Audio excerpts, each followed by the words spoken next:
ఖమ్మంలో వెలుగుమట్ల బాధితుల ఆందోళన కొనసాగుతోంది. తమకు న్యాయం చేయాలని బాధితులు నిరసనలకు దిగారు. ఈ ఆందోళనకి తెలంగాణ జాగృతి కూడా మద్దతు తెలిపింది. మాజీ ఎమ్మెల్సీ కవిత వారిని కలిసి సంఘీభావం ప్రకటించారు. ఈ క్రమంలో ఆందోళనకి దిగిన బాధితులు పోలీసుల మధ్య తోపులాట వాగ్వాదం చోటు చేసుకుంది. ఈ తోపులాటలో మహిళా కానిస్టేబుల్ సొమ్మసిల్లి పడిపోయింది. వెలుగుమట్లలో పేదలు కట్టుకున్న ఇళ్లని కాంగ్రెస్ ప్రభుత్వం కూల్చేసిందని మండిపడ్డారు కేటీఆర్. శత్రుదేశంపై దండయాత్రకి వెళ్లినట్లుగా పేదల ఇళ్లని నేలమట్టం చేశారని విమర్శించారు.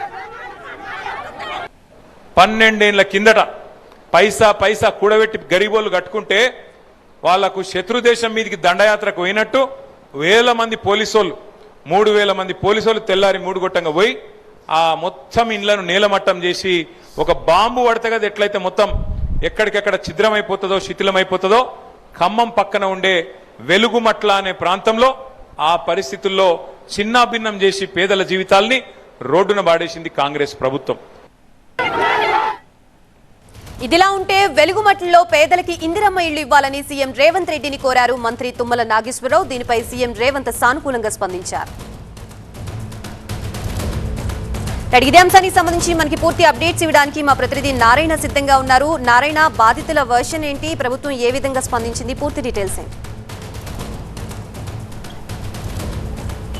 ఖమ్మం వెలుగుమట్ల భూదాన్ వ్యవహారం రోజు రోజుకు కూడా ఉధృతమవుతుంది. ఈరోజు బాధితులు ఆందోళనకి మాజీ ఎమ్మెల్సీ కల్వకుంట్ల కవిత, పలువురు ప్రజాసంఘ నేతలు కూడా మద్దతు తెలిపారు. ఖమ్మం అంబేద్కర్ సెంటర్లో అంబేద్కర్ విగ్రహం వద్ద కూడా బైఠాయించి ఆందోళన నిర్వహించారు. దాదాపుగా 2 గంటల పాటు కొనసాగినటువంటి ఆందోళన పలు ఉద్రిక్తతలకు దారితీసింది. పోలీసులు పెద్ద ఎత్తున కూడా చేరుకొని వాళ్ళకి ఆందోళన విరమించేందుకు ప్రయత్నం చేశారు. ఈ సందర్భంగా పోలీసులు బాధితుల మధ్య పలుసార్లు కూడా ఉద్రిక్తత వాగ్వాదం తోపులాట జరిగింది.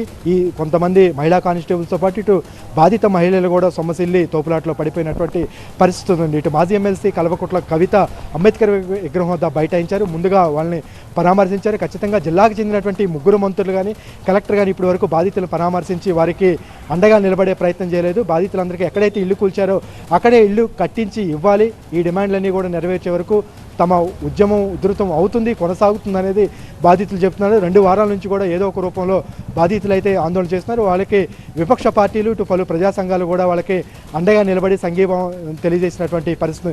మరోవైపు ప్రభుత్వం మాత్రం జిల్లాకు చెందినటువంటి ముఖ్యంగా మంత్రులు పొంగులేటి శ్రీనివాసరెడ్డి, తుమ్మల నాగేశ్వరరావు ఇప్పటికే చాలా స్పష్టమైనటువంటి హామీ ఇచ్చారు. ఈ నెల 15 లోపులో అర్హులైనటువంటి పేదలను గుర్తించి ఇళ్ల స్థలంతో పాటు ఇందిరమ్మ ఇల్లు కూడా శాంక్షన్ చేస్తాం, ఖచ్చితంగా 15 లోపులోనే ఈ ప్రక్రియ పూర్తవుతుందని వారికి హామీ ఇవ్వడం జరిగింది. ఈరోజు తుమ్మల నాగేశ్వరరావు కూడా సీఎం రేవంత్ రెడ్డిని కలిసి ఇక్కడ ఉన్నటువంటి పరిస్థితిని వివరించడం అయితే జరిగింది. భూదాన భూమి అది ప్రభుత్వ భూమి కాబట్టి ప్రభుత్వం స్వాధీనం చేసుకుంది, ప్రజా అవసరాలకే ఈ భూమిని వినియోగిస్తాం. ఇక్కడ ఉన్నటువంటి బాధితులు ఎవరైతే ఉన్నారో వారందరూ కూడా పూర్తి స్థాయిలో ప్రభుత్వం అండగా ఉంటుంది. ఇప్పటి వరకు 720 కుటుంబాలు అంటే అక్కడ నుంచి ఖాళీ చేసినటువంటి 720 కుటుంబాలు అంటే వాళ్ళలో ఖమ్మం జిల్లాకు చెందిన వాళ్ళే కాకుండా ఇతర జిల్లాలు ఆంధ్రప్రదేశ్కి చెందినటువంటి బాధితులు కూడా ఉన్నారు. కాబట్టి ఆయా ప్రాంతాలలో వాళ్ళకి సర్వే నిర్వహించి అర్హులైన వారిని గుర్తించి ఖమ్మం చుట్టుపక్కల ఉన్నటువంటి ప్రభుత్వ భూముల్లో ఇళ్ల స్థలంతో పాటు ఇందిరమ్మ ఇల్లు కూడా ఇస్తామని ప్రభుత్వం అయితే హామీ ఇచ్చినటువంటి పరిస్థితి. అయితే మరోవైపు విపక్షాలు ఇటు బీఆర్ఎస్ కానీ ఇటు బీజేపీ కానీ వామపక్షాలు ఈరోజు కవిత కానీ ఇతర ప్రజా సంఘాలు కూడా బాధితులకి అండగా నిలబడి బాధితుల్ని ఇప్పుడు మనం వెనక చూస్తున్నటువంటి ఈ అంబేద్కర్ భవన్లోనే బాధితులందరూ కూడా ఇక్కడ పునరావాస కేంద్రం ఏర్పాటు చేసి ఇక్కడ కనీస సౌకర్యాలు ఏర్పాటు చేయకుండా బాధితుల్ని ఇక్కడ నుంచి ఖాళీ చేయించేటువంటి ప్రయత్నం చేయడంతో పాటు బెదిరింపులకు పాల్పడుతుందనేది ఆరోపణలు చేస్తున్నారు. మరోవైపు కేవలం 720 కుటుంబాలు ఇప్పుడు వాళ్ళందరూ కూడా రోడ్డు మీద పడవేశారు. ఉన్నపడంగా వారందరికీ ఇళ్ల స్థలాలు ఇచ్చే కార్యక్రమం చేయకుండా వీళ్ళందరం కూడా ఇక్కడ నుంచి పంపించేటువంటి ప్రయత్నం జరుగుతుంది. ప్రతి ఒక్కరికి కూడా ఎక్కడైతే ఇల్లు కూల్చారో ఆ భూముల్లోనే ప్రతి ఒక్కరికి కూడా ఇల్లు కట్టించాలనేటువంటి డిమాండ్ అయితే విపక్షాలు చేస్తున్నాయి. ఈ నేపథ్యంలోనే కాస్త ఇటు కలెక్టర్ కానీ రెవెన్యూ అధికారులు గత కొద్ది రోజులుగా సర్వే అయితే నిర్వహిస్తున్నారు. ప్రతిరోజు కూడా ఈ బాధితులు రోడ్డెక్కి ఆందోళన చేస్తున్నటువంటి పరిస్థితి. 1-2 రోజుల్లోనే వీరందరూ కూడా ఇళ్ల స్థలాలు ఇచ్చేటువంటి ప్రక్రియనైతే మరోవైపు ప్రభుత్వం వేగవంతంగా కసరత్తు చేస్తున్నటువంటి పరిస్థితి ఉంది.